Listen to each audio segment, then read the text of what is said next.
What's up, everyone? Welcome to the premier NFC South podcast, Southbound and Down. How'd I do, guys? Excellent. Yeah, I got it right this time. This is a podcast dedicated, it's a roundtable format to the NFC South.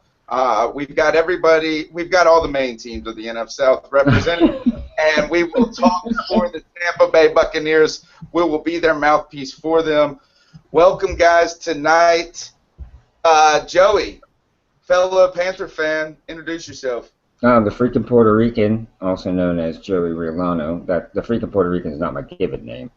But it is a pure pleasure to be here tonight on so many levels.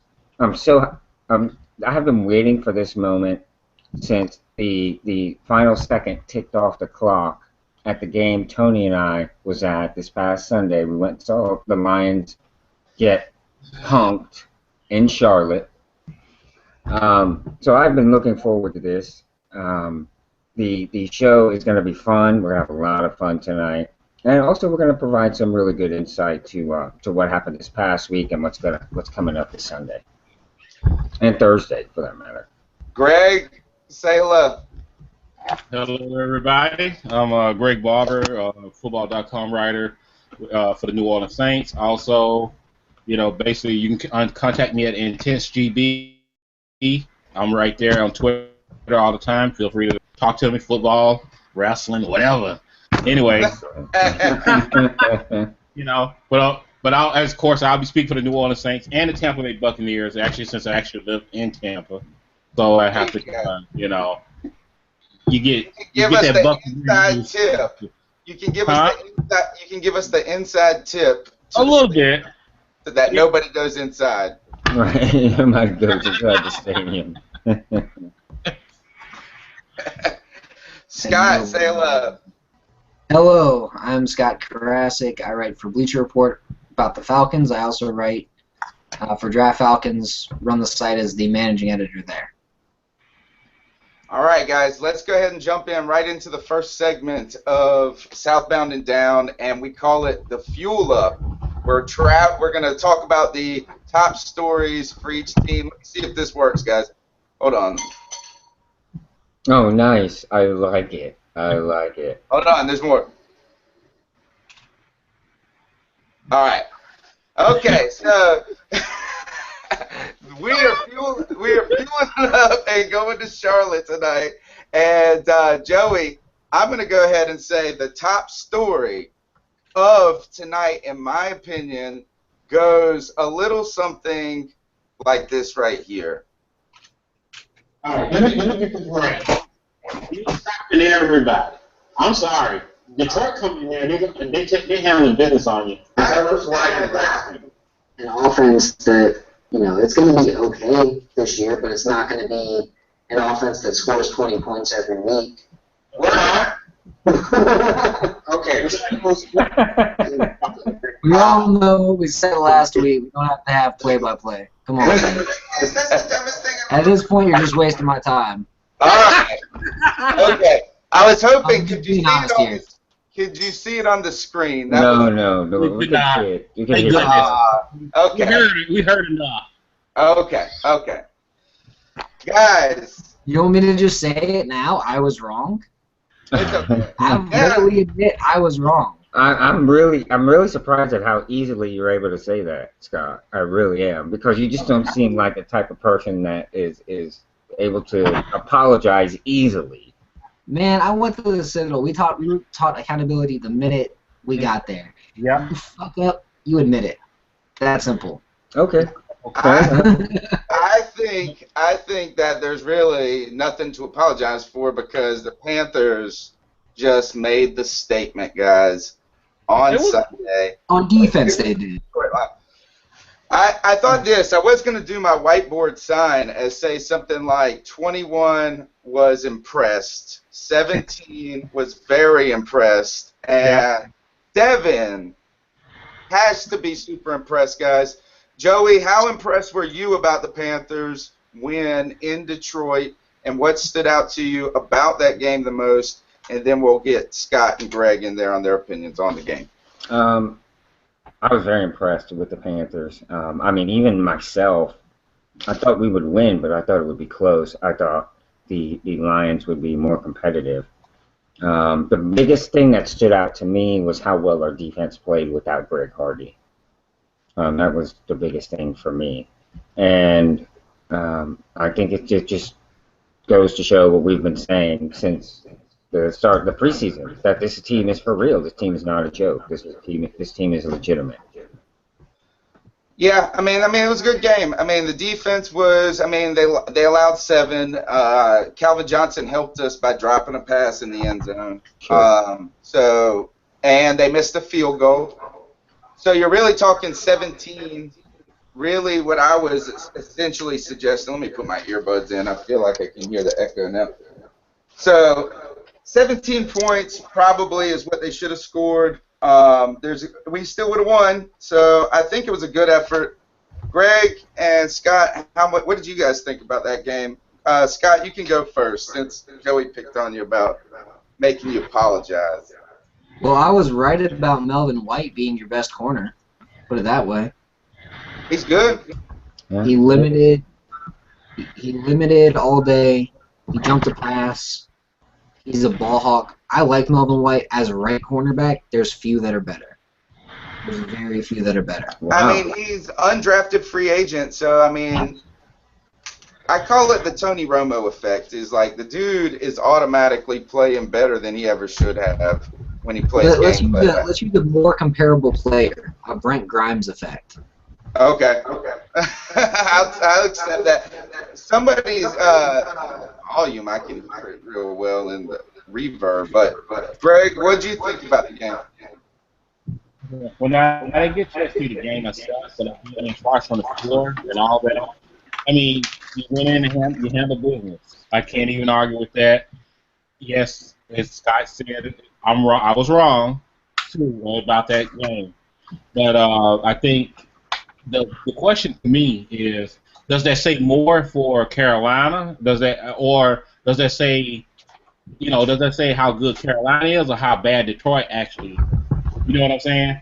In the sense of that, maybe Detroit. I mean, I'm not saying Detroit is not. They have the weapons there, but I don't know if it's between the ears to have that killer instinct in a sense, to win big games like that. Because you think that they would at least had a better showing, if nothing else. In my opinion. But for the most part, you guys went in and you handled business. I mean, you did a great job on it, and I can't argue with it. Congratulations on your 2-0. I know. I don't even know what I don't even know what this feeling. It's been a long time. It's so foreign and unfamiliar. I would say this is I was a little upset when Joey even said Greg Hardy's name. I'm just, I feel like that is just a drain on this team so much right now that it's going to be maybe.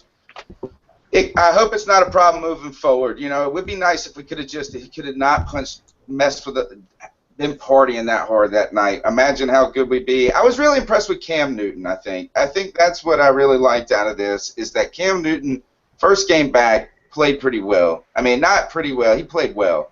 It's not like he went out there and put up 350 and had 3 touchdowns, but I thought he was going to have a slower start than he did. So I felt like he got back in the groove pretty quick.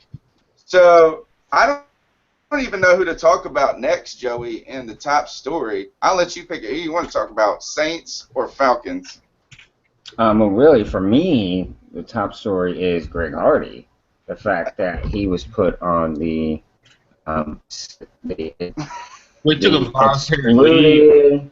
He was put on that same list that it's the excluded commissioners exempt list or something like that.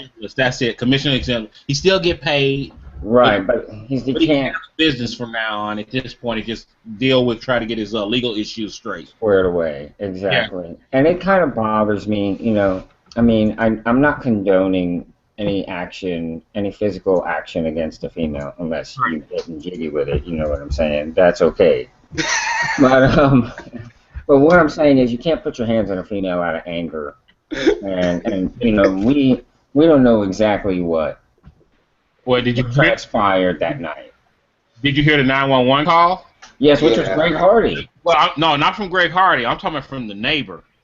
No, I didn't hear that. Oh yeah, I heard that mess. No, the but 911 call from the neighbor. yeah, You know, they didn't that know what was going on. They were No. arguing. Well, you know what? I'm just kind of tired about all the crap in the NFL. And that's crazy. I mean, Jonathan Dwyer now just got arrested Yes. today too. Yes. That Dwyer thing doesn't shock me. Really? No, probably not. Not I probably. played against him in high school. It doesn't shock me. But you know, I tell you something too. I mean, if I was Roger Goodell right about now, I would have called a press conference and just had a meltdown in front of everybody. I mean, so much as the janitor in NFL offices. If you get so much as a parking ticket, I'm firing you, and you ain't getting paid. You know what I mean? Right. I'm just taking heads at that point. I mean, I you know this mess is going to happen. I mean, you know all this stuff is going to happen in the NFL. It's just when you start thinking about all the money involved in it, that's when mess like this can't be happening. You know what I'm saying? Like, it's kind of like mixing people that are raw athletes and then giving them tons of money and then saying, be angels. And you know it ain't going to be like that. So we're always going to have this. Yeah. I just wish it wasn't. You can't turn it off. Yeah, I mean, you can't turn off that who you are. You can't turn it on and turn it off and be an angel outside of the field. I know what you're saying, off the field. Yeah. In the field. Not everybody can do that. Some guys can, but not every guy. You know. Well, I mean, if you look at this has been going on forever. This isn't anything new. Not at all. You know what I'm saying? One thing that comes to mind, that jumps to my mind, is Ben Roethlisberger and the sexual assault allegations that he had to deal with. He didn't get benched or he didn't get put on any commission. He got 4 games. He did get suspended. Yeah, well, he got 4 games. He got 4 games, but remember he had a rape charge before that. Not charged, but he was accused of rape. Allegation. Before that, you know, that same situation as well. So I think that's part of it. The reason why he got the 4 games that time, or was going to get 6, and the guy went down to a 4. But the one thing you can say about Roethlisberger, he hasn't done anything since then. Right. He's down and just kind of stopped. So Right. I think that's why the NFL probably didn't see something like this coming. You know what I mean? In the sense Right. that they didn't kind of brace, and then when that last CBA came in, they didn't try to really get that personal conduct policy. They didn't get ahead of it. Yes. And now they're behind it, and then they're trying to play catch up, and it's just Right. it's a lot of hell to pay. Unfortunately. Another thing that bothers me about this is, you know, people are assumed innocent until proven guilty in the United States of America, and we're not Right. seeing that here. What we're seeing is the media determining a person's innocence or guilt, and these franchises and the league bowing down to the media. And All right. Look. I don't even want to talk about it. All right. I want to talk about football. I'm tired of it. I'm tired of listening to it. I'm just gonna go ahead. We'll do a whole show on that if we want to, but I want to just go ahead and start talking about football so we can get it next week. Fair enough. Fair enough. Scott was going back to watching film over there at one point. So I'm going to ask you, I peeked into your show, your Falcon Central Radio, right? Yep. Okay. I peeked into it last night, and it was depressing. Oh, my gosh. I almost wanted to drink some beer late at night. But this is what you said in the show. You said this. You said Matt Ryan, one of the worst games he had in a long time. Oh, yeah. By far. Who is this team, Scott? Who are the Atlanta Falcons, and who is Matt Ryan after week 1, that juggernaut offensively, and then a total opposite? Who are they? They're Jake Matthews. Oh.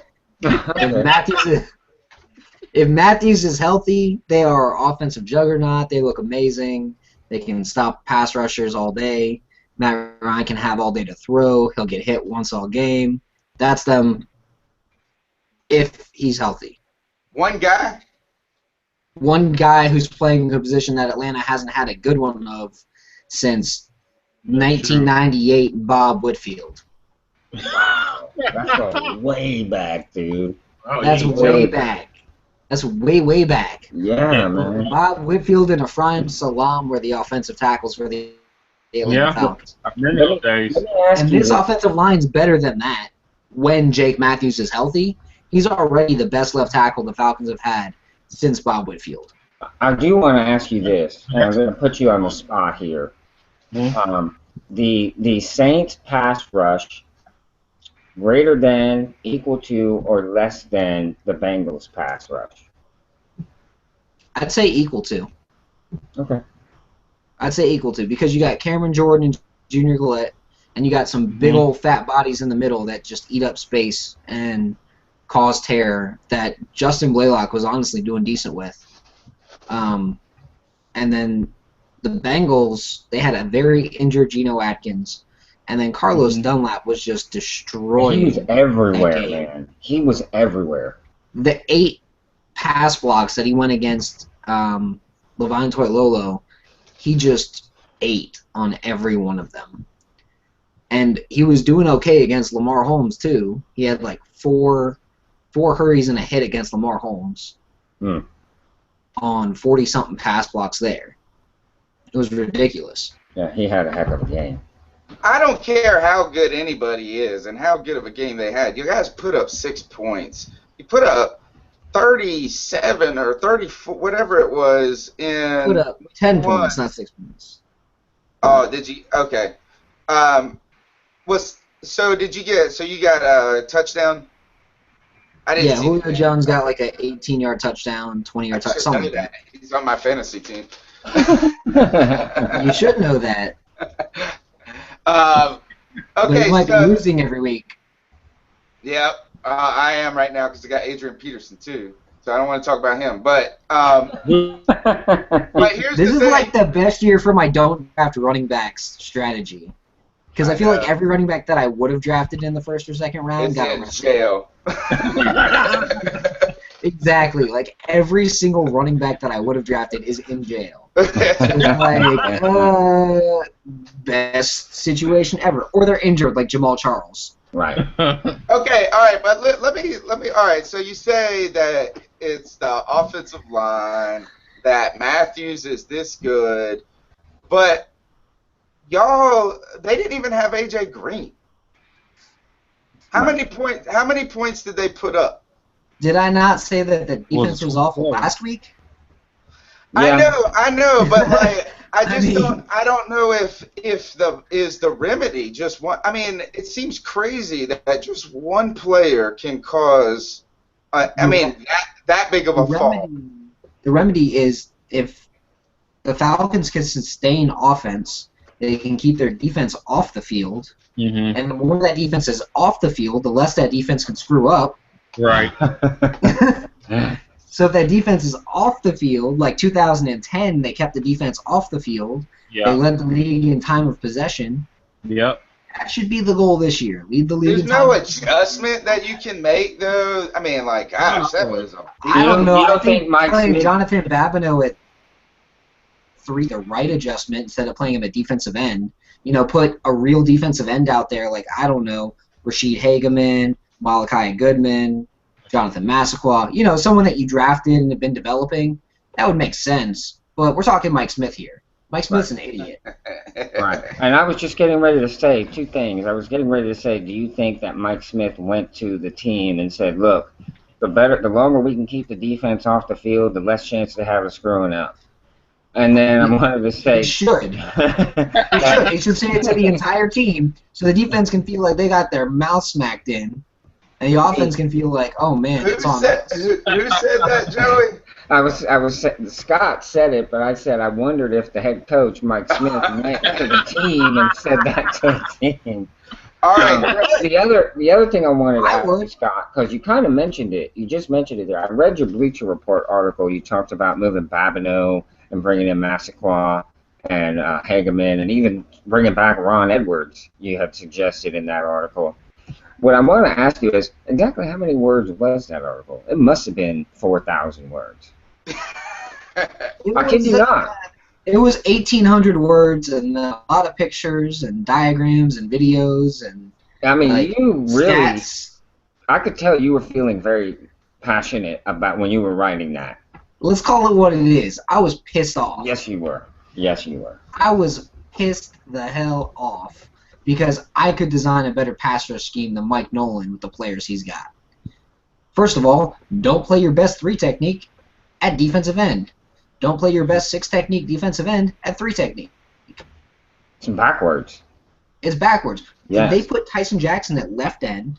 They put Jonathan Babin with 3 technique. They put Jonathan Massaquoi on the field at right end and weak outside linebacker. The defense would look better because that's how they played last year.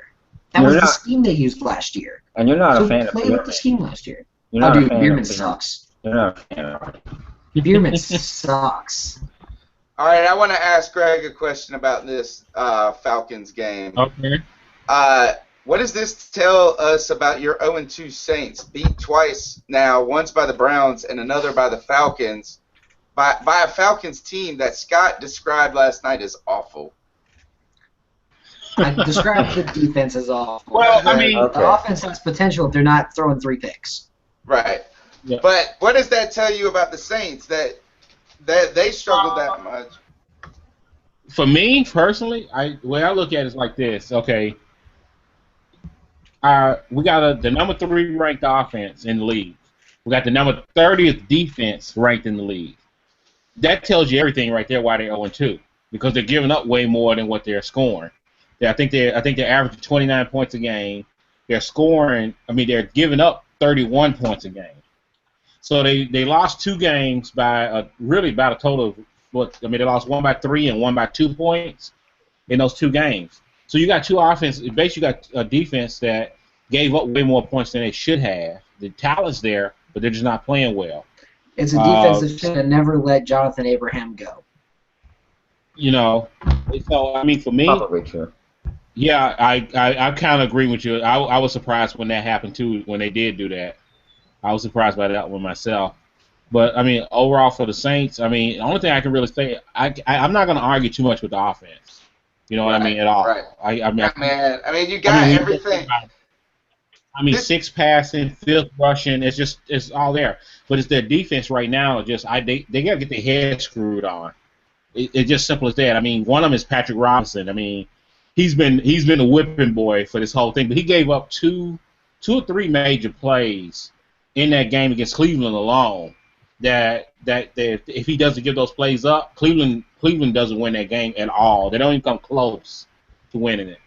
But he blew plays. But he wasn't the only one. Don't get me wrong. He wasn't the only one. They still got to get more out of Cam Jordan as far as the pass rush on his end. The same thing with Gillette. Gillette ended up getting one. He got a sack in that game. But I think what it says is just based for New Orleans right now. I think, for me, personal opinion, I think they were reading the press clippings early in the preseason. Mm-hmm. Everybody kind of telling them that they're going to go to the Super Bowl and do this. And they probably were better off not reading the press clippings. And I think that's kind of part of it. So now they're kind of 0-2. What I would like to see now is that they forget to screw those press clips and what anybody else got to say. At this point in time, they got to play ball. Because it's a couple of guys there that right now, I'm okay with them benching and getting them out of there for a little bit, until they get stuff straight.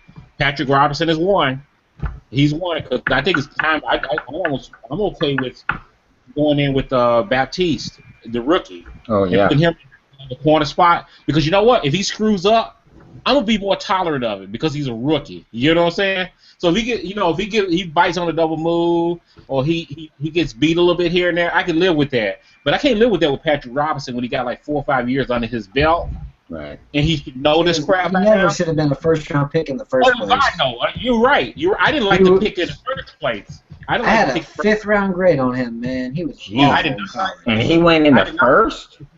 Dude, the Saints have a tendency to take guys that I have low grades on. That's awful. Because they'll reach on guys here and there. They'll reach on guys. They will. I mean, he was like I had a 4th-round grade on John Baptiste. But I was considering him a safety and a conversion pick. Right, so that's a little different. Right, I got you. But I Who mean, they but get this year? Brandon Cooks. I had a top 30 grade on him, so he was first round pick. And Yeah, that is the Brandon Cooks pick is like a system pick too. It's not only is he Baptiste I had a talented. top 60 grade on. So All Baptiste right. is still liked. All right, Scott, you mentioned Mike Nolan, and so there's questions there with you said with the defensive coordinator. Did you happen to see Rob Ryan and Sean Payton get upset with each other last night? So think about this, guys. Both of your teams are offensively loaded. You've got problems with the defensive coordinator. How bad is it? Is there a bad relationship? Is that really a bad relationship, guys, with your defensive coordinators? Is that a deep problem like that? I can't blame. Just frustration. I think for me personally, I cannot blame Rob Ryan nearly as much about this as just the players not going out there and doing what they're supposed to do. Because it's one thing if it was if I saw okay, that's a bad scheme or a bad defensive call, then I'm looking at Ryan on that. But sometimes I'm just looking at just players just not playing their jobs, doing their jobs right. Just the basics of tackling. I don't care who the defense coordinator, tackling, you should know. You know what I mean? Right. You should know how to tackle. That's You should know. fundamental. You should know how to strip the ball. You should know these things. These things right here. I don't care who coaching. You should know these things from Pee Wee and up. Right. And if you don't Fundamentals. That's fundamentals. right, exactly.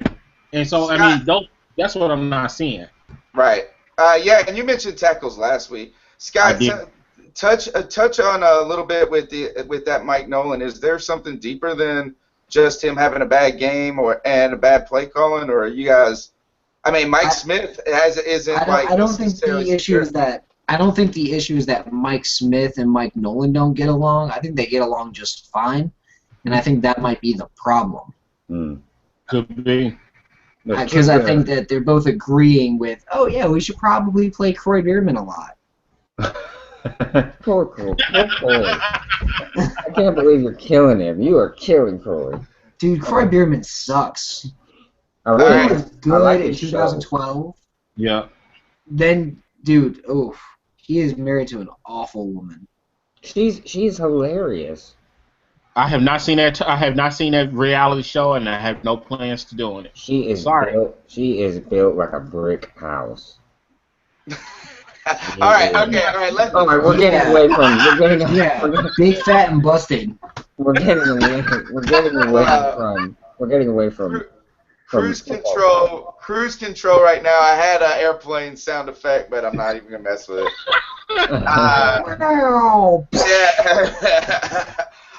Player of the game, Joey. Since we haven't talked as much Panthers, even though we should be gloating more, we can talk about Sean McDermott, how awesome he is as a defensive coordinator, or we can talk about Ron Rivera. I haven't watched the video, but I heard he was emotional with this Greg Hardy thing. But instead, let's call our player of the games from last week, and then tell me why, and then we'll move on to next week.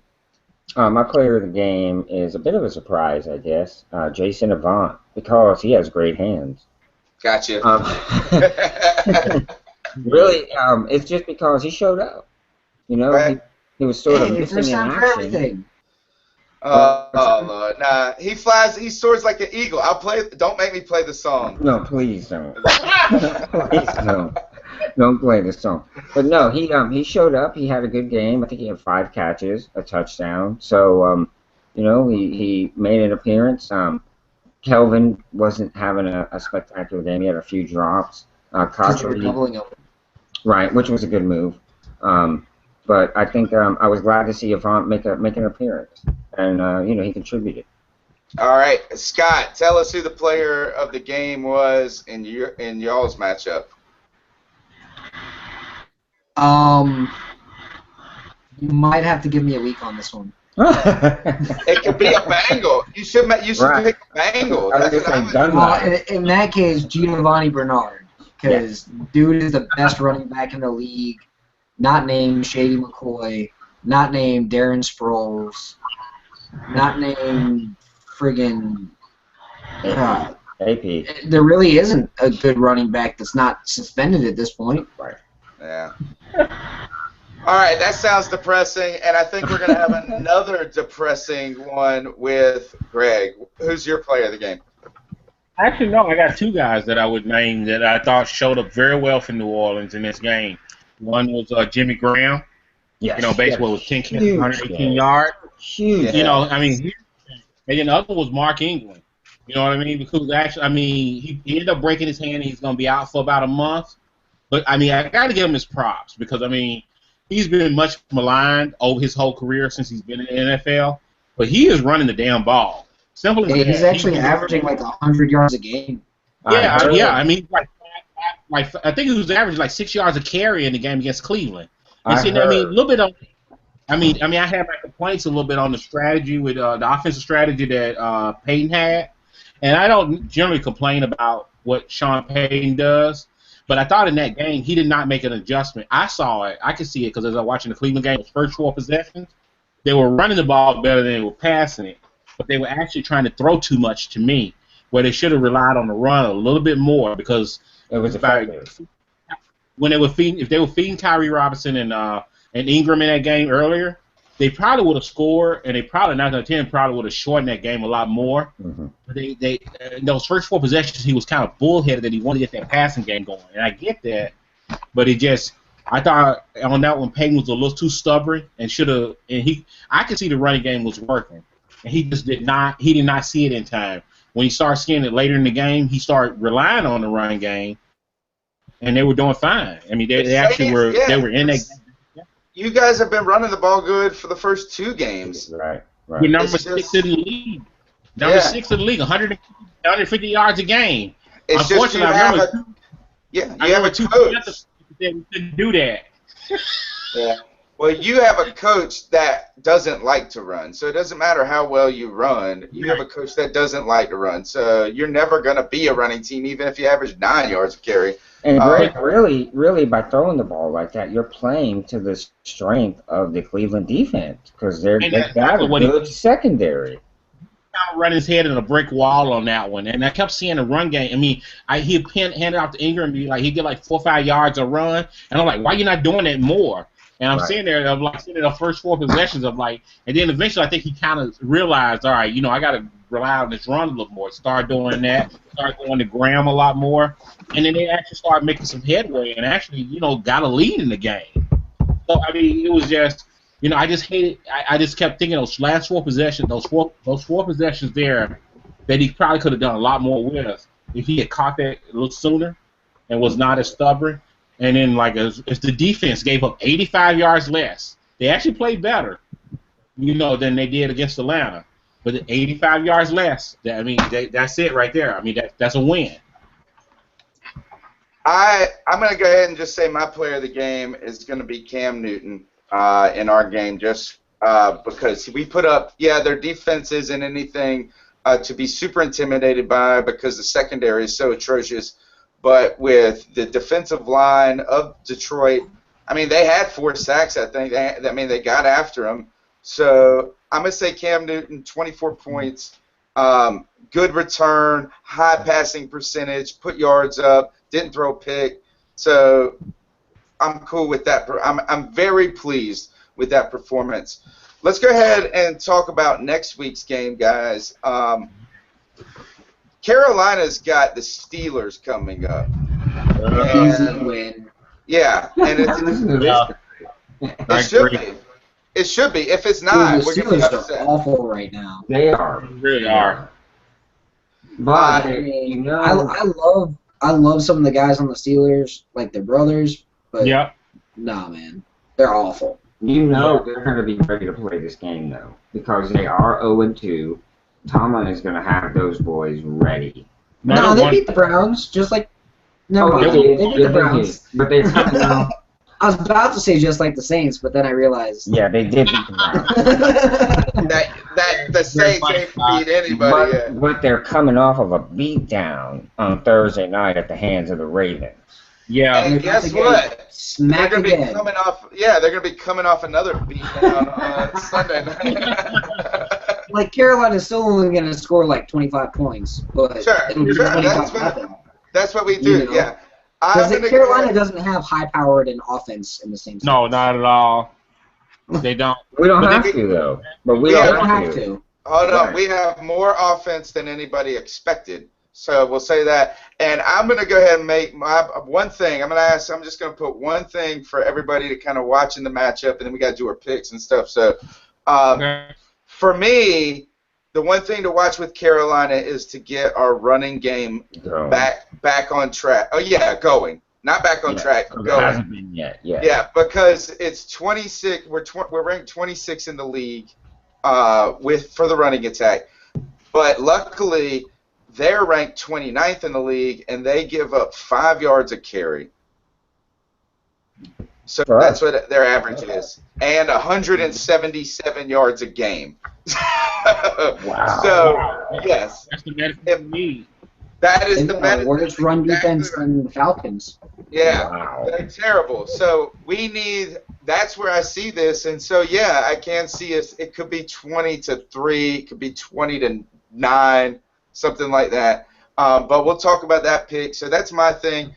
Joey, anybody else chime in with your one thing to look at that game, and we'll move on to another matchup. I was going to say our offensive line against the Steelers' defensive line, and you're kind of touching on that with the run game, pass protection. And I only say that because Cam did get sacked 4 times last week, albeit against a superior defensive line than the Steelers. But he's not quite as mobile. He has mobility still, but he doesn't have that same initial burst right now. And I think because of the ankle surgery, I think that's missing from his game. The ribs. Yeah, and the ribs. Yeah. Yep. So we'll see. We'll see how that goes. I'm interested in seeing Byron Bell and how he plays. All right, Greg, who are the Saints facing? Tell us a little bit about that matchup and what you're going to be looking for. And I'm sure it's something a little bit more than tackling, though. Even though it could just be that. It could just be just tackle. After losing 2 hard-fought road games, at the last minute on both games, basically, one in overtime, of course, one at the last second. Now they finally at home against the Minnesota Vikings. Oh, God. And without Adrian Peterson. Yeah, that is, if you need anything to boost an ego or to reestablish self-confidence, this is the game for that. Yeah, but I'm always going to be cautious of that, because I don't want to, don't get me wrong, I expect to win. I expect to be, I expect to be nothing but purple shreds all over that damn field up in That's what I expect. You know what I mean? So, that's simple as that. They got to come out there and they got to blast them. It's got to be like a college football score. Right. 60 to 12. I don't think it'll get that bad, but like 48-3, 48-14. They got to treat them like a directional school. As simple as that. Right. That kind of beating they got to put on them. They got to really go out there and beat them in that game. If that game is close, and if they do not win that game, I don't even know what to say about this season after that, because this is served up on a platter a little bit. Right. You're at your home opener. Those fans are going to be pumpers. They're going to be pumpers. But what you're worried about is that the Vikings may galvanize a little bit. You know what I mean? Because of the fact with Adrian Peterson down and all that, he galvanized a little over the heads. So they got to be wary of that part and try to get that knocked out, get that taken care of early. If they do not, then this game is close at the end. I'm very disappointed if it should be, because it should be. So far as I'm concerned, what I look at this point in time is this: how fast a start they come out with on offense and on defense against the Minnesota. They need to really be jumping on them and going at it right away. It's the fast start that they need to look at. I want to ask you, Greg, who is the backup to Ingram? Carey something? No, Kyrie Robinson, who is to me almost probably look better than Ingram in some ways. You know what I'm saying? He's a beast himself. He can run between the tackles. He can play. He can hammer it. He's Chris Ivory Part 2. Pretty much. Pretty much, and maybe even better than Ivory in some ways. You know what I mean? Because he was a little better in The the fumbling game. problems. Yes, exactly. You're right. Exactly. He does. Yeah, he really doesn't fumble. He can rip off 5-6 yards of carry, and then you still got Pierre, reliable. And then I mean even Travaris Cadet is still there, who really hasn't had much of a chance, but he's a decent runner. You know, I mean, so I mean I think he'll be able to contribute and play in as well. So I don't see a problem there, even though So you don't see a drop off. they won't miss Ingram totally. They won't miss Ingram as much as people think. Hey, can I interject one thing here and just Sure. point out that we just discussed the New Orleans Saints running backs more than the coaching staff for the New Orleans Saints did this week. Yep. So I hope if you guys don't just manhandle Minnesota, it could be like one of the most epic falls for a team in predictions. You know what I'm saying? Just like with everybody saying going to the Super. I mean, nobody would have seen that coming. And not nobody's seen that coming. It just shouldn't happen. 0-3, crazy. Nobody saw 0-2 coming. Yeah. Well, I mean, now the Cleveland, like I said, as I told you myself, I was slightly apprehensive because Cleveland had beaten New Orleans 4 out of the last 5 times. No. It was 5 out of the last 6. I will say I saw 0-1 coming. Now, Of course you did. you saw 0-1 coming. Now that one I did not. I was hoping that I was thinking that we would beat Atlanta personally. I did think we would beat Atlanta. I'm probably more worried about Cleveland. I ain't gonna say more worried about Cleveland than Atlanta. But God, I would never. I can't believe Atlanta. We play close, but we usually can edge them out. But we did in that game. So all right, let's talk about Atlanta for a moment. Tell us, Scott, you've got probably the most meaningful game when it comes to standings, similar to. I mean, I guess none of us played division rivals last week, so this is the most meaningful. Even though you guys discounted division rival games when we did it, let's talk about the Atlanta Falcons and how important this division rival game is. Tell us what you're going to be looking at, or just what are you expecting this weekend? Tomorrow night. I think it should be a demolition. It's tomorrow. Tomorrow night. I think it should be a demolition, and if it's anything but like a 35-14 win, I'm going to be shocked and appalled that Atlanta didn't do that. You think Tampa Bay is going to beat Atlanta 35-14? No, I think Atlanta's going to beat Tampa Bay. Okay. And I'd be shocked and appalled if Atlanta didn't win by like a ridiculous amount. Because Tampa Bay, I think Tampa Bay is the worst team right now since that 0-16 Lions team. Oh no! Yeah. Maybe the Raiders. They've got the best mix of no quarterback and a very injured defense and no offensive line. I mean, no offensive line. No Gerald McCoy in the game. No Gerald McCoy. That's their anchor right there. Yes, you said it. He's still questionable. He's questionable. Okay. Well, that's true. That's true. Johnson, there's going to be no Mason Foster. They're already missing Adrian Claiborne and Mike Jenkins. That's 4 defensive starters they won't have. Against an Atlanta team that showed when they're 100% healthy in that first game, they can destroy. Is Jake back? Oh, Jake's back. Jake's practiced full the last 2 days. Oh, great. Okay, all right. With this, you said they're this bad. Let me just point out a couple of things so we can give Tampa a moment on this show. One moment we'll give to Tampa and talk about that. That you said that their quarterback is terrible. Not that I think he's good, but I don't think he played terrible in the game against St. Louis, right? Didn't he run in like 2 touchdowns or something like that, and also lead them down the field kind of with that Mike Evans? And then I want to get you guys' comments on that. Are they really that? I think they're just so hurt. But what did you guys think about the way that St. Louis game ended? I don't know if maybe McCown is playing as bad as you say he's playing. There was no reason for McCown to vulture those 2 touchdowns. No. There was no reason for that. But Okay. I agree with that. I mean, McCown is doing a lot of like, hey, I've got these really tall targets. I'm throwing it up there, and I'm letting him get the ball. Pretty much. Well, what is he supposed to do? I mean, and here's the thing. Here's the thing. He dropped back 22 times.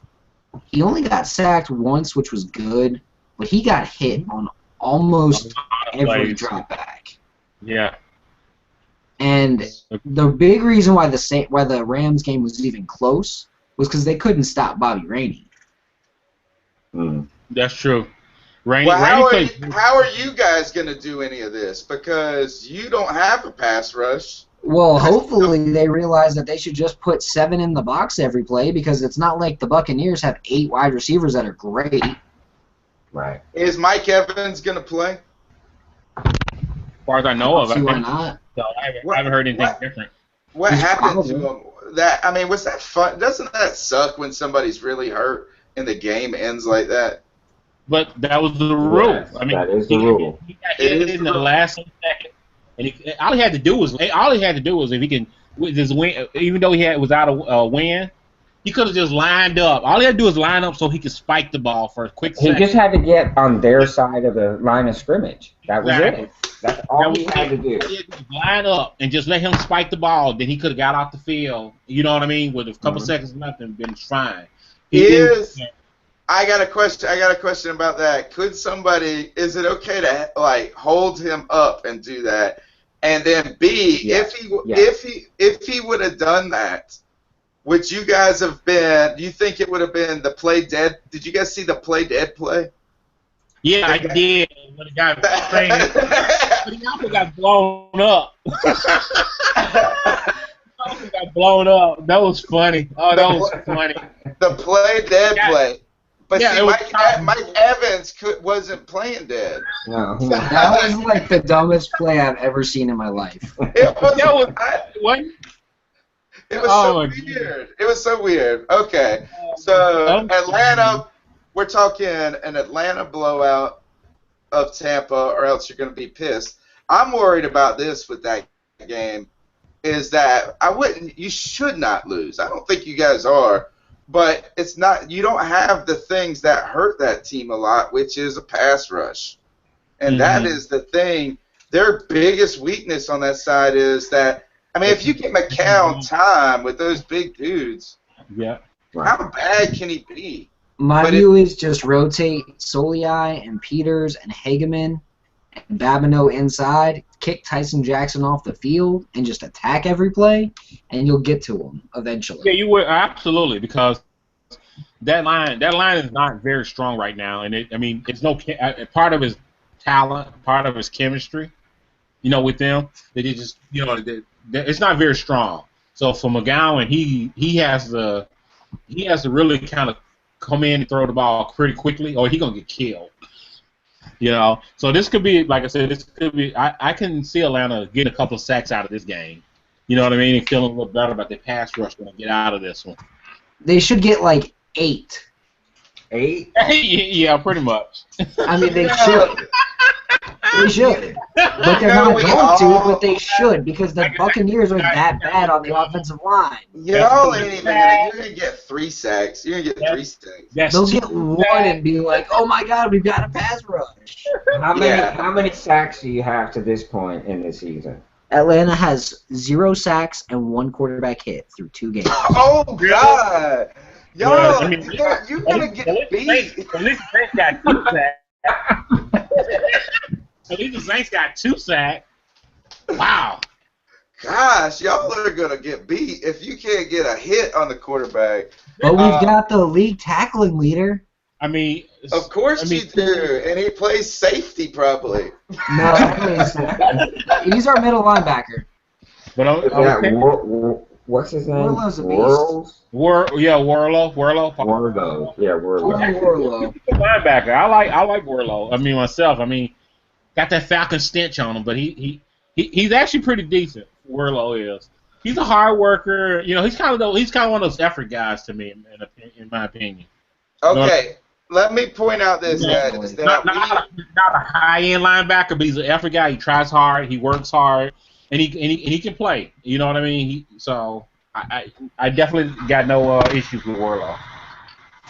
let me just point this out. Is basically all three of us picked our own teams to win by a significant margin.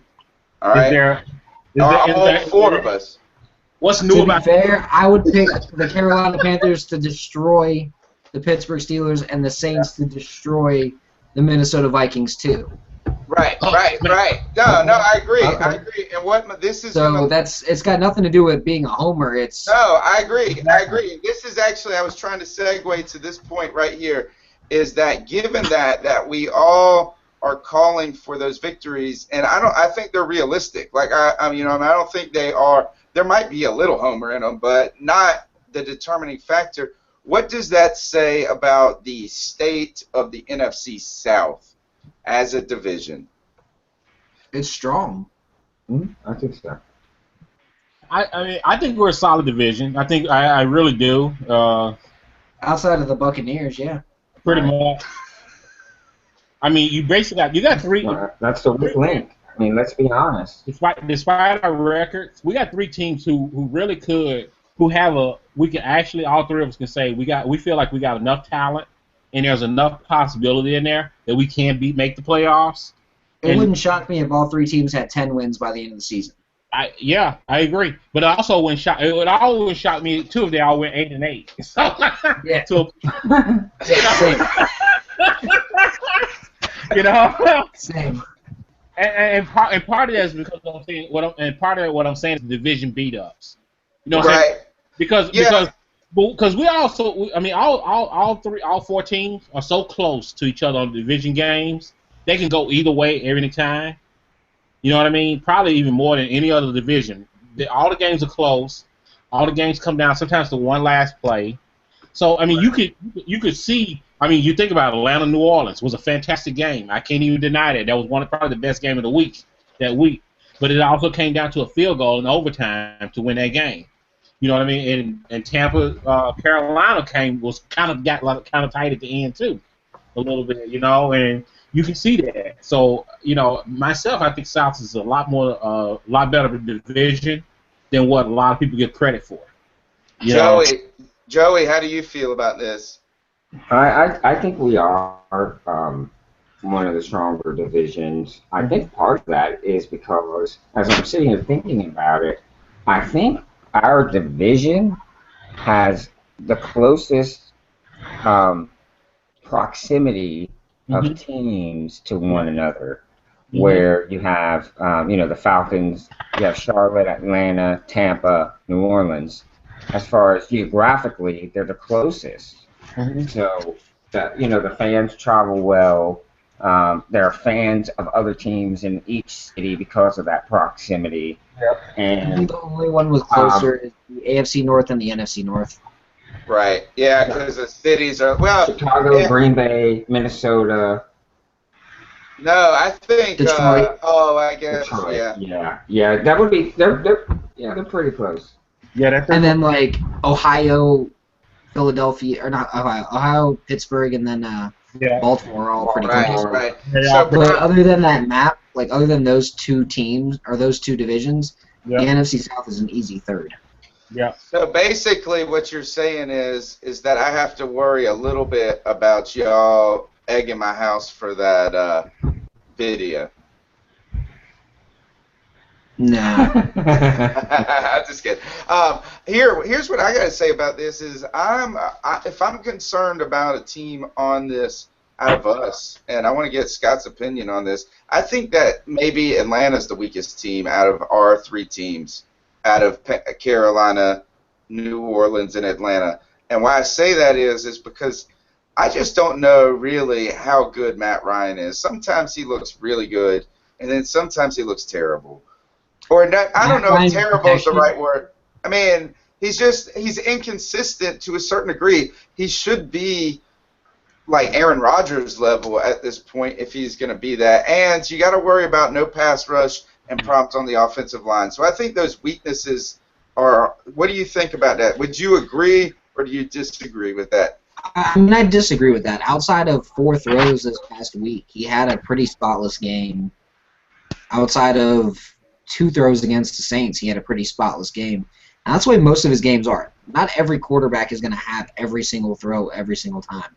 Right. Cam Newton probably has 8 or 9 bad throws a game. Sure. I won't argue that. You know, and Drew Brees is one of the few that has 2 or 3 bad throws a game who's that good. And Aaron Rodgers is one of those guys that has 2 or 3 bad throws a game. But Matt Ryan's in that second tier.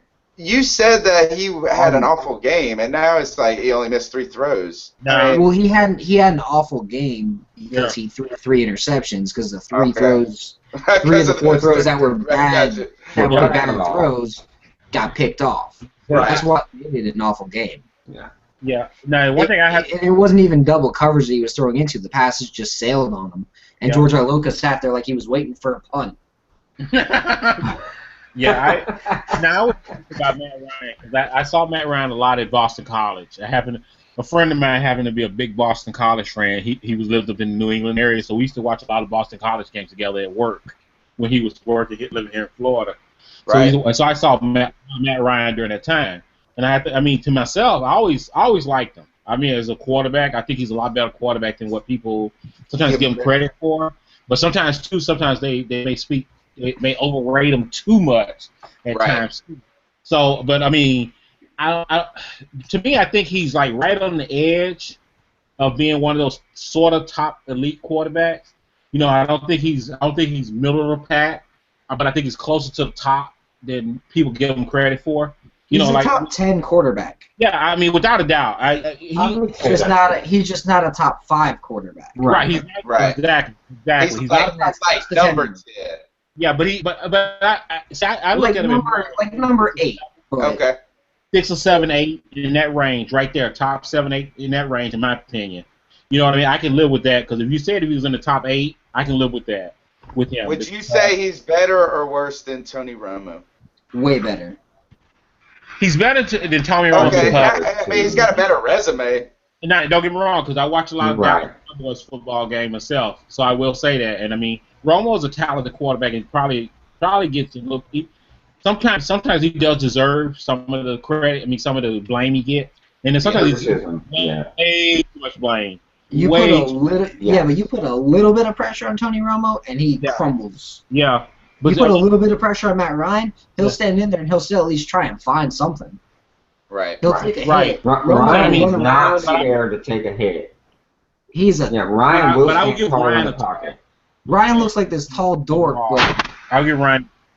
Like in another life, Matt Ryan's an Applebee's manager, but like dead serious. In another life, Matt Ryan's an Applebee's manager.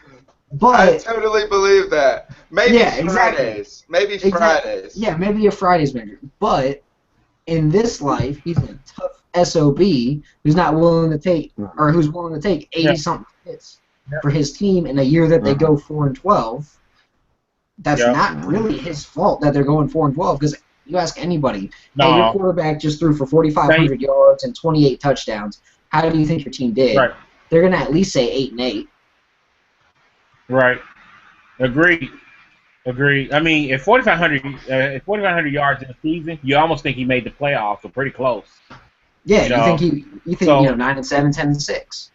At least 9-7. Yeah, absolutely. Because when you think about the fact that you got Drew Brees who threw for 51 last year, and you had Peyton Manning who threw for 54, 55 almost. You know what I mean? He ain't that far off.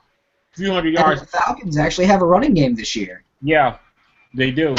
So I mean, like I said for myself, and I mean, how. And I don't get me wrong, I hate the Falcons to my core, much like how pretty much I know Scott hates them.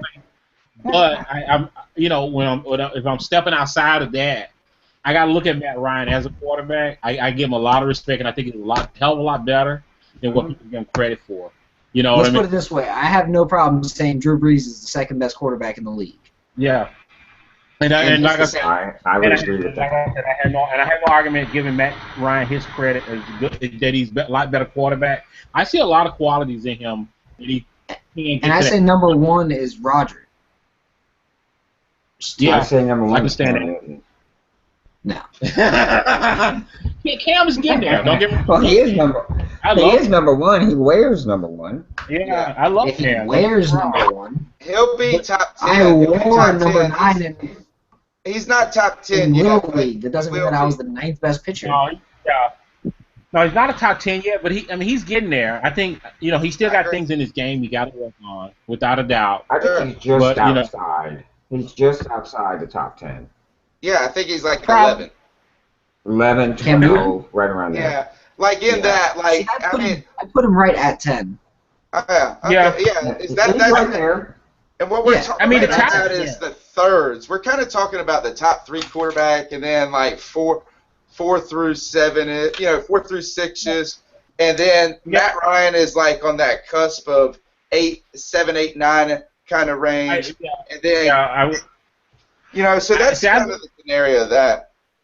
Yeah, I live Ryan at 7 or 8 at that range, at the lowest, 8, the lowest to me. Because I mean, I can think of 7 other guys who are ahead of him, but I mean, Ryan's there. He's definitely up there, in that sense. I got to give him that credit without a doubt. I got to say that with him. All right, I think we should go ahead and make our picks, guys, for the week. Sure. All right, I'm just gonna go in the same order. Greg, I think I did it. We're alphabetical by last name. All right. So we're gonna do Atlanta first. Atlanta, is it at home, Scott? Yep. Okay, so Tampa Bay at Atlanta.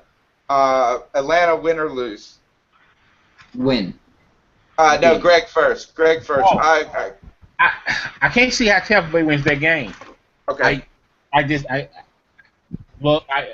can run 100 scenarios in my head, and Tampa Bay can't win a damn one of them. Sorry. I got to go in that game. All right. So, Scott, you say win, obviously, right?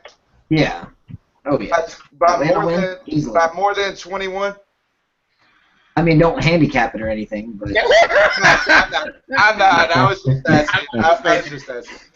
I think it might be a little closer game than what Scott has in his mind. But I think so, too. I think it's going to be a little closer game. Yeah, I think it's going to be close. But it's not going to be close. It shouldn't be close. Okay. No, I don't think it'll be close. It should look like the Bengals beating the Falcons this past week is what it should look like. Should be like 24-10. Yeah, like 24-10 or like 34-20. Let's be honest about the Falcons' defense. Yeah. Look, if y'all give up 20 points, to that Bucs offense, y'all need to be flogged. Yeah, If they don't shut out that Bucs offense, they need to be flogged. Okay, I'm going to go with you guys. I'm on the Atlanta bandwagon again. They let me down last week, which is fine. Last week was a great football week for me. If you think about it, everybody in our division lost except for the Panthers. San Francisco lost. Andrew Luck lost. Seattle lost. Like, my ECU Pirates beat Virginia Tech. And speaking of Matt Ryan, Coach Steve Logan was his quarterback's coach in Boston College, just since you guys were talking about that earlier. Joey, win or loss, Atlanta? I think Atlanta should win. Okay. All right. Greg, Carolina is hosting the Pittsburgh Steelers Sunday night primetime game. I got to go Carolina at home. I got to do it. And Pittsburgh had a good shot at should have beaten Baltimore last week and was highly unimpressive. God, they looked horrible. I mean, terrible. I wasn't expecting that out of them. Don't get me wrong. I know they weren't all that great, but I expected that game. I thought that they would have played heck of a lot better than they did against Baltimore. And I can't see them coming into this game with Carolina. For the most part, pretty heavy, and pretty healthy, and so Pittsburgh it is. All right, Scott. And speaking of, you guys were talking last week about how intense the rivalry is between Atlanta and New Orleans in our first episode, and we're talking about Pittsburgh Steelers and Ravens. That's another one that's got to be like that. Scott, after watching that game, Carolina or the Steelers?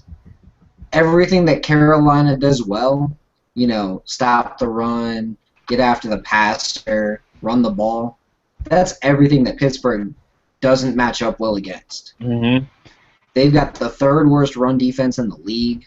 Mm-hmm. Honestly, if you ask me to pick this game and I don't go with Pittsburgh, I'm going to feel dumb. So I'm going to go with Carolina 24-3. Nice. I love to hear that, Joe. I maximizing your offense, but still. Right. Yeah. I think so. No, you know what is that? Like, I'm not gonna say one thing negative about a game that is 21 or 24-3. If we win that, I'm much happier with that than a 37-33 win. So, Joey, I put you down for a W. Is that correct? That is correct, and let me throw this out to you guys, just so you know this. Ben Roethlisberger has never lost a regular season game to the Carolina Panthers. Wow. Okay. Well, it's time for that. Right. So y'all want to break that record? Y'all want to break that record now? Yes, exactly right. Well, he's only played, what, 3? He's probably played 3 or 4. Yeah, 3 or 4, that's it. But still, that's, just say that he's never lost to a team in the regular season, that's saying something. Yeah, it is. It is. But the Panthers will win.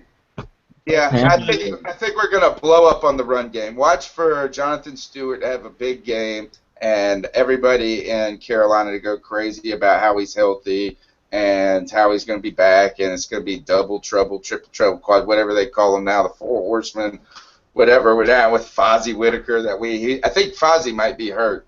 Fozzie's out. Fozzie's out of practice tomorrow. D'Angelo is full practice tomorrow, and Mike Tolbert is limited tomorrow. So we'll see. Mike Tolbert, by the way, I read today, said that was the hardest hit he had ever had in football, the one that Nick Fairley blew him up on. I thought that was pretty crazy. But, okay, who are the Saints playing again? Minnesota. Minnesota, that's right. And it's at home, right? Greg, big time win, right? I do pick the Saints, and this one right here, they need to come out there. And like I said, a fast start, and they need to come in and they got to jump on them and they got to just stay on them and just pound them at this point in time. And unfortunately, I had to be a little merciless in this particular game, just to kind of get them back on track and get their heads, right here. So I'm going Saint. I'm gonna go by 24. Okay. Saints by 24 points. I'm basically going to do this, and you guys can just interrupt me if I'm wrong. Scott, win for New Orleans? Oh, easily. All right. Joe? Yeah, I don't think it's close. All right, win, everybody. Last game. Oh, hey, actually, we don't even have to pick that one since we already picked it with Tampa is a loss. Everybody a loss. Basically, we have the same. This is actually the worst Pick'em episode ever because we all agreed. Maybe we will all go 100% on our picks. So, all right, that's it. I kind of hope we do because it make next week a little bit more happy. Yes, yes. Well, hey, me and Joe are happy as pigs and shit right now. So, yeah, and I think we'll be happy with you. All right. Well, you'll know tomorrow night how happy I'll be. Yeah. Yes, we will. Yes, we will. Actually, you know when we'll know, Scott? We'll know when on Friday if it's over or under 1,500 words. What's the over? It'll be 0 on Friday morning if the Falcons win because I'll go to bed and I'll wake up and I'll be relaxed. And I won't be edgy, and I'll sell 3 cars, and that'll be my Friday. Right. Okay. What's the over/under if you lose, though? What's the number? 1,700? $2,000. Well, yeah. It'll be $2,000 about firing Croy Bierman. All right. You got to throw out Croy, his wife, and Yeah. He'll like quit his job. It'll be like the moment what's his name breaks down in half bake and throws that sandwich at that old and tells the old guys. All I know is firing sorry, I forget his name because he was so shitty in Atlanta. But firing Ray Edwards halfway through the 2012 season did a world of good. Yeah, definitely ended up helping them in the long run. They were a lot better. They said shit will not continue where you don't listen to the coaching staff or where you don't play well. You just get kicked out. All right, I think I'm good with these picks. I need to calculate.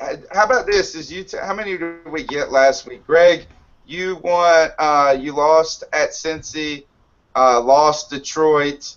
You. I did Cincy because I think you didn't get a game last week. No, I picked Cincy. I did pick Cincy. He picked Cincy. Oh yeah, that's right. Yeah, so that's a win. So Atlanta lost. So you win. I was one of the three. I was 1-3. Scott, you win. I went 0-4. Oh. I'm writing it down right now. Okay. Because I picked St. Louis. No, actually, I went 1-3 because I picked St. Louis. That's right. Yeah, you picked the Bucks. I picked St. Louis over the Bucks because I was like, man, the Bucks suck. You did. Yeah. There's no way the Bucks win. Stupid autocorrect. I should have went with the Southern Miss product, Austin Davis, but I thought Sean Hill was quarterbacking. But either way, nonetheless. All right, so Scott, you Shit went in one hand, poop in the other.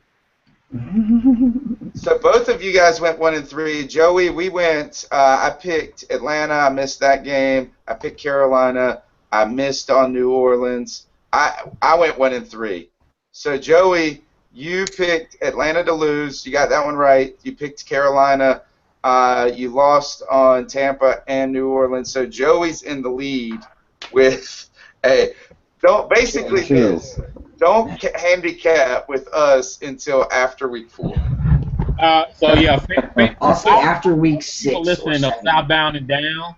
Everybody who's listening to Southbound and Down, don't bet anything we say. Go the opposite way. Or, yeah, you can just bet next week because we're all in it together next week. Yeah, we're trying to get our groove right now. Basically, we're going to sit in the same exact order at the end of next week. Joey will still be ahead 2 games. So, all right, that's it for me. I'm going to let everybody go ahead and plug your stuff real quick, and let's get on out of here. Scott, you jump in there first. You can find me at Bleacher Report. You can find me at Draft Falcons, and look me up. Find me on Twitter. I'm always down to talk crap, unless you're a Saints fan. And, we'll go from there. All right, Joe, go ahead. At Joe Riolano. You can find me on our weekly show on Tuesday nights, 10 o'clock, Cat Chronicles. We talk all Panthers. And we usually have a guest on of the opposing team that we're playing. So you can catch us there. Facebook, Carolina Cat Chronicles. That's it. All right, Greg, go ahead and jump in. Catch me at IntenseGB on Twitter anytime. Feel free to, like I said, talk football, wrestling, whatever. I'm usually around. Anyway, thanks for having me on again. Yeah. All right, this is the Professor, a.k.a. Tony Dunn, at cat_chronicles. Check us out at CarolinaCatChronicles.com. We're always talking Carolina Panthers. We had a good week this week, so I was happy to be here. We had fun as usual, so check us out every Wednesday night at 10 o'clock for Southbound and Down. I'm pretty proud I got the name right, both 3 times in a row, 3 times fast. So, guys, thanks for coming on the show. And I bet $100, $1,000, $1 million that we will be in the same standings, all 4 of us after next week's game in the pickle. That'll be. All right, guys. Good night.